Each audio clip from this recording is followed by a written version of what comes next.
Now let's move on to the Warlord games. My mono-red Godo Bandit Warlord commander deck. There are CEDH versions of Godo. This isn't one of them. It has some of the components that you might find in a CEDH Godo, but it's nowhere near as fast and it's nowhere near as powerful. Godo is a 3/3 human barbarian. When he enters battlefield, you get to search your library for an equipment and put it in play. If you do, shuffle your library. And whenever he attacks for the first time each turn, you get to untap him and all samurai you control, and after this phase, you get an additional combat phase. So in his deck, we have some other legendary creatures. We have Valduk, Keeper of the Flame, who makes a 3/1 red elemental creature with trample and haste that gets exiled at the beginning of the next end step for every equipment that he has on him at the beginning of combat. Then we have Goblin Cavalier, starting into the non-legendaries. He gets +2/+0 for every equipment that's put on him. So he can get pretty big pretty fast. He also has trample. Champion of the Flame is the same thing, but he gets +2/+2 for each aura or equipment on him. Reckless Fireweaver. Whenever an artifact enters battlefield under my control, 1 damage to every opponent. Foundry Inspector makes my artifacts cheaper. In this deck, that's cheapening all the equipment. Your Adapter, he gets +1/+1 for each equipment that you attach to him. Brass Squire. He can tap to attach target equipment I control to target creature I control. Quicksmith Genius. Whenever an artifact enters the battlefield under my control, I can discard a card. If I do, draw a card. Spike Shot Goblin. He can tap to deal his power to target creature or player. So you put a lot of power increasing equipments on him and just you can ping someone to death. Kazul's Toll Collector. For 0, you can attach target equipment you control to him. So you can basically freely move all your equipment onto this ogre, and he will be huge. Combat Celebrant. If you haven't exerted him this turn, you can exert it as it attacks. If you do, you get to untap all other creatures you control and get an additional combat phase. Joyra's Familiar makes historic spells cheaper, so my equipment cheaper again. And Joyra's Familiar has flying, so you can get through against decks that have gummed up the ground. Lodestone Mirror here is a good card for new players to Magic to learn the rules a little bit, because it has trample and it has tap an untapped artifact you control. Lodestone Mirror gets +1/+1 until end of turn. This is a good way to teach new players that equipment do not tap when the creature they are attached to, or when the creature they are attached to attacks. So you can load up a bunch of equipment on a creature, swing in with that guy and Lodestone Mirror, and then tap all the equipment to buff up Lodestone Mirror when your opponent thought, oh, it's just a 2/2, I'll just deal with the 2/2. Well, guess what? No, it's a 6/6 or an 8/8 now, and it has trample. Anger. As long as Anger is in your graveyard and you have a mountain, you get to have haste on all your creatures. That's pretty great. Treasonous Ogre. Whenever it attacks the player with the most or tied for the most life, it gets a 1/1 counter. But really, we're here for the pay 3 life, add red to your mana pool. Volshruk Battlemaster is a haste guy that you can attach all equipment in play to it when it enters play, so you can steal your opponent's equipments and whatnot with it, or just, take all your own equipment as well. Neheb. He's a flick 3, and at the beginning of your post-combat main phase, you get to add red to your mana pool for each 1 life your opponents have lost this turn, so he makes you a lot of mana. Hellkite Tyrant. when it deals combat damage to a player, you gain control of all artifacts they control. And then at the beginning of your upkeep, if you have 20 or more artifacts, you win the game. I like to include alternate win conditions into my decks other than just their main goal. And this does the job here because I'm going to have lots of equipment. I might have 20 artifacts. If I have 20 artifacts, then I win. And there are more than 20 artifacts in the deck. Hellkite Igniter. He gets plus X plus O until end of turn for 1 and a red, where X is the number of artifacts I control. And he has flying and haste. Metalwork Colossus is an 11 mana 10/10 that costs X less to play, where X is the total converted mana cost of non-creature artifacts I control. And I can sacrifice 2 artifacts to return him from my graveyard to my hand.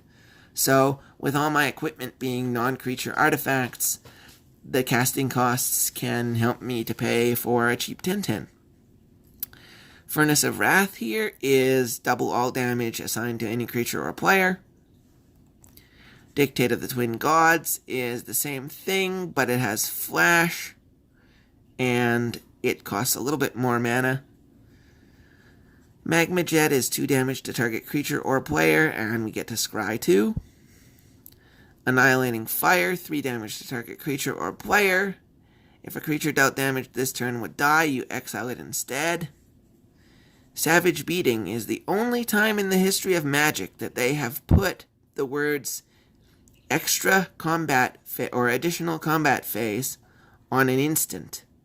You play it only on your turn and only during combat, but it's an instant, and creatures you control gain double strike until end of turn, or untap all creatures you control and get an additional combat phase, entwine of 1 and a red.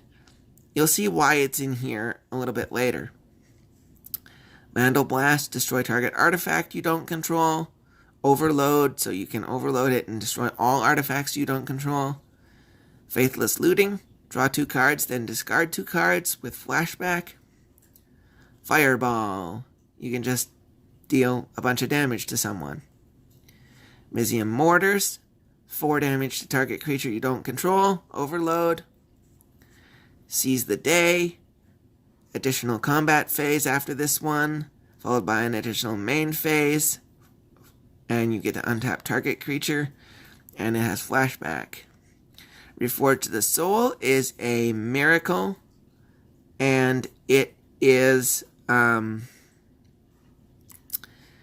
each player discards their hand and draws 7 cards. Chandra's Ignition, target creature you control deals damage equal to its power to each other creature and each opponent. Make something really big with a bunch of equipment, and then Chandra's Ignition it, and blow up everything on your opponent's side of the board. Now we're into the equipment. Sword of the Animist. It gives equipped creature +1/+1, and whenever equipped creature attacks, you get to search your library for a basic land card and put it on the battlefield tap, then shuffle your library. It costs 2 to play, 2 to equip. Black Blade Reforged. Equipped creature gets +1/+1 for each land you control. 2 to play, 7 to equip, 3 to equip on a legendary creature. Tenza, Godo's Maul. 3 to play, 1 to equip. Equipped creature gets +1/+1. As long as it's legendary, it gets an additional +2/+2. As long as it's red, it has trample.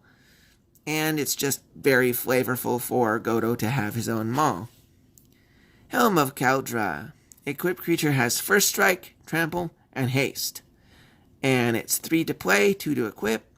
If you control equipment named Helm of Kaldra, Sword of Kaldra, and Shield of Kaldra, you can pay 1 and put a 4/4 colorless avatar legend creature token named Kaldra into play and attach those equipment to it. Hammer of Nazan. This is one of the best equipment we have. It's 4 to cast and 4 to equip. When it or another equipment enters the battlefield under my control, I get to attach that equipment to target creature I control. An equipped creature gets +2/+0 and has indestructible. So basically I can drop equipment and they auto-attach to whatever creature I choose. Now here's the big boy with Godo. Helm of the Host. At the beginning of combat on my turn, create a token that's a copy of equipped creature, except the token isn't legendary, if equipped creature is legendary and the token has haste. So, if you put that on Godo, at the beginning of combat, you get an additional Godo token. The Godo token attacks for the first time. He untaps himself and all samurai I control, which as you've seen there are no samurai in the deck, and gets an additional combat phase. At the beginning of the additional combat phase, Helm of the Host creates another Godo token, which can then attack, untap himself, and get an additional combat phase, which the Helm of the Host creates an additional Godo token. So I make infinite combat phases until somebody somehow destroys the Helm, destroys Godo, or I decide to stop.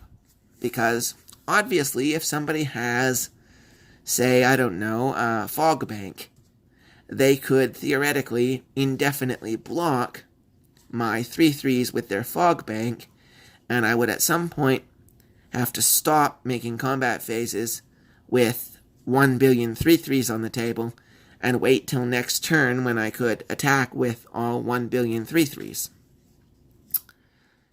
Sword of Caldra. Equipped creature gets +5/+5, 4 to equip, 4 to play. The Helm was 4 to equip, or 4 to play and 5 to equip. That's where Hammer of Nazan comes in, sort of making that 5 to equip a little bit less of a problem. And with Godo, Godo can go hunt for the Helm when he enters play. So you have your Hammer on the table, Godo enters, Godo finds the Helm, Hammer auto-equips the Helm to Godo, infinite combat phases.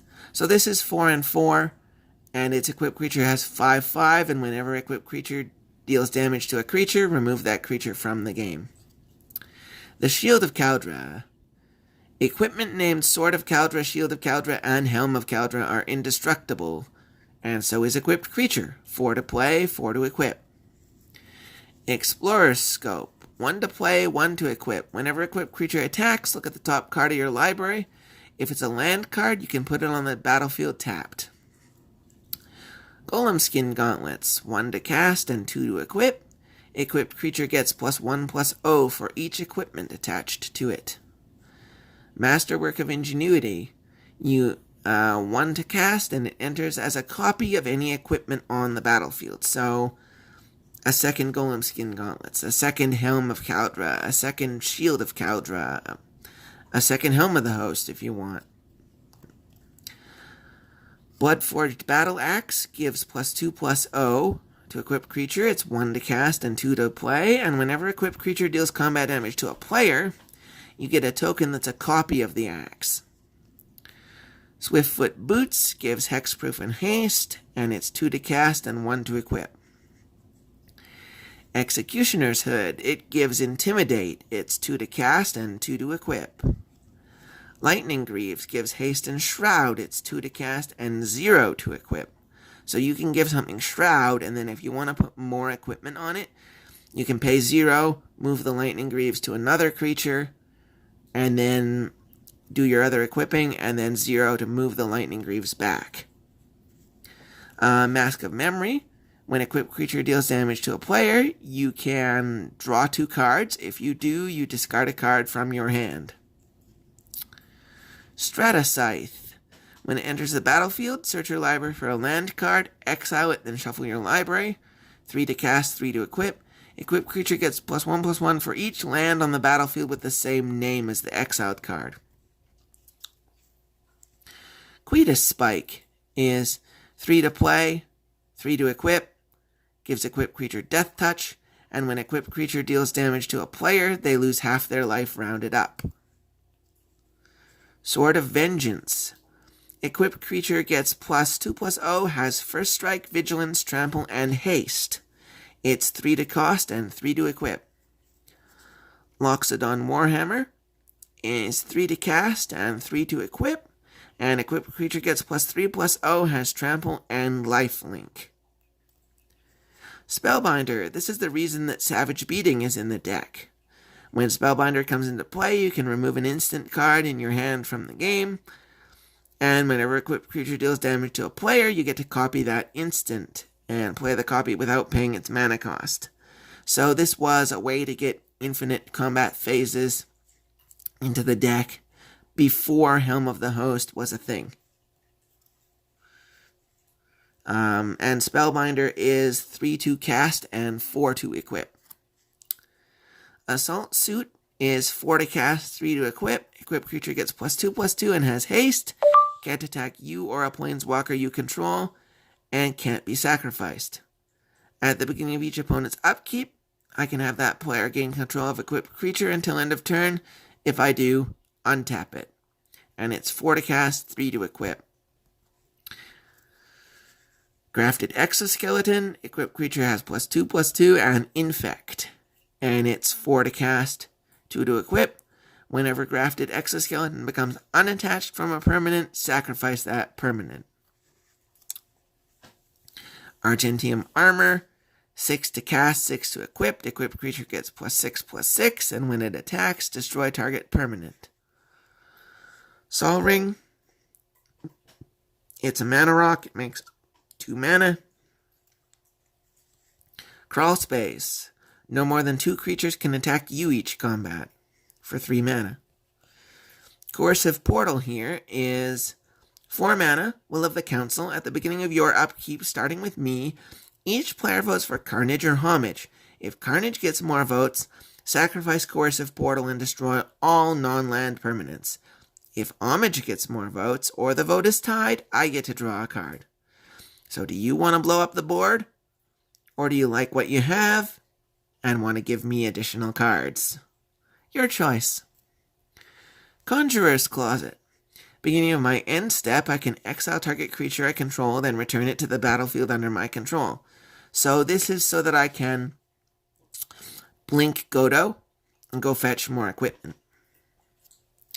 Staff of Nin. 6 mana, beginning of my upkeep, draw a card, and I can tap it to deal 1 damage to target creature or player. It's basically just extra card draw in here. Now we'll go to the lands.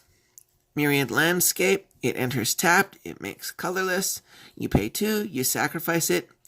You search for up to 2 basic lands that share a basic land type and put them on the battlefield tapped, then shuffle your library. Go find 2 mountains. Buried Rune makes colorless, and you can pay 2 and tap it and sacrifice Buried Rune to return target artifact from your graveyard. You got my attention. Pardon the phone notification noise. Reliquary Tower, no maximum hand size, makes colorless. Ghost Quarter makes colorless. You can sack it to destroy target land, and then they get to go find a basic. Inventor's Fair. You can, if you control 3 or more artifacts, you get a life. And you can tap it for colorless, or you can pay 4 and sacrifice Inventor's Fair to search your library for an artifact, review it, put it in your hand, then shuffle your library. But you can only activate that if you control 3 or more artifacts. So it just lets me go find another equipment or artifact when I need one, if I have already some 3 artifacts or whatever. Forgotten Cave is a cycling land. It enters tapped, but you can cycle it away. And then the rest of the deck is mountains. Mountains, mountains, mountains, mountains. But they're all mountains from Champions of Kamigawa. I always like my basic land in my deck to match with the plane that the general is from and the time period with which the general is from. So these mountains are part of that feature of the deck. Alright guys, thank you for watching and have a good day.